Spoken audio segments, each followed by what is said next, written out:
દેશના પ્રથમ નાગરિક રાષ્ટ્રપતિના પદ પર રામનાથ કોવિંદ બિરાજમાન થયા છે. કોવિંદ બાળપણથી સંઘ સાથે જોડાયેલા હતા અને સંઘની શાખાઓમાં નિયમિત જતા હતા. દેશના સૌથી મોટા રાજ્ય ઉત્તર પ્રદેશમાં જન્મેલા કોવિંદ વ્યવસાયે વકીલ હતા.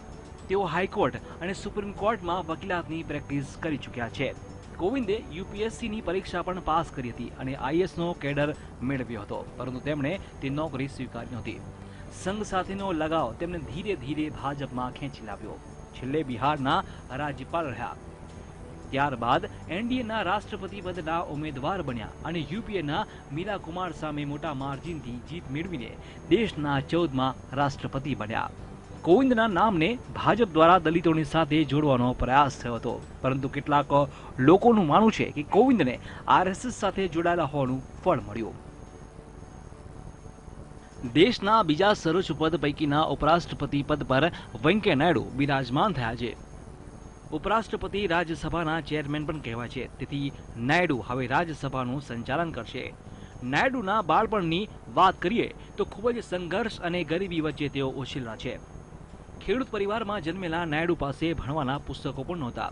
સંઘ સાથેના લગાવ અને ગરીબીનો અંદાજ એ પરથી લગાવી શકાય છે કે નાયડુ બાલ્યાવસ્થામાં સંઘના કાર્યાલયમાં જ રહેતા અને ત્યાં જ ઊંઘતા હતા. બાળપણથી જ આરએસએસ સાથેનો લગાવ તેમને અત્યારે ઉપરાષ્ટ્રપતિ પદ સુધી ખેંચી લાવ્યો છે. નાયડુ પાસે છેલ્લે કેન્દ્રમાં માહિતી અને પ્રસારણ મંત્રાલય હતું. તો દેશના સૌથી શક્તિશાળી પદ પર નરેન્દ્ર મોદી બિરાજમાન છે. પ્રધાનમંત્રી મોદીનું બાળપણ પણ ગરીબીમાં વીત્યું છે. મોદીએ પોતાની ગરીબી અંગે અનેક કિસ્સાઓ જાહેર સભામાં વર્ણવ્યા છે. અનેક વાર જાહેરમાં તેમણે કબૂલ છે કે પોતાની મા ઘર ચલાવવા માટે બીજાના વાસણ સાફ કરતી હતી. મોદીએ બાળપણથી જ સ્વયંસેવકના રૂપમાં કામ કર્યું અને ગુજરાતના વડનગરમાં ચા વેચી કેન્દ્રની સત્તા સુધી પહોંચ્યા અને દેશના પ્રધાનમંત્રી બનવાનું ગૌરવ પ્રાપ્ત કર્યું. દેશના 3 સર્વોચ્ચ પદો પ્રધાનમંત્રી, રાષ્ટ્રપતિ અને ઉપરાષ્ટ્રપતિ પદ પર સંઘના સ્વયંસેવકો બિરાજમાન થયા છે. 1925માં ડોક્ટર કેશવ બલિરામ હેડગેવારે રાષ્ટ્રીય સ્વયંસેવક સંઘ એટલે કે આરએસએસની સ્થાપના કરી હતી.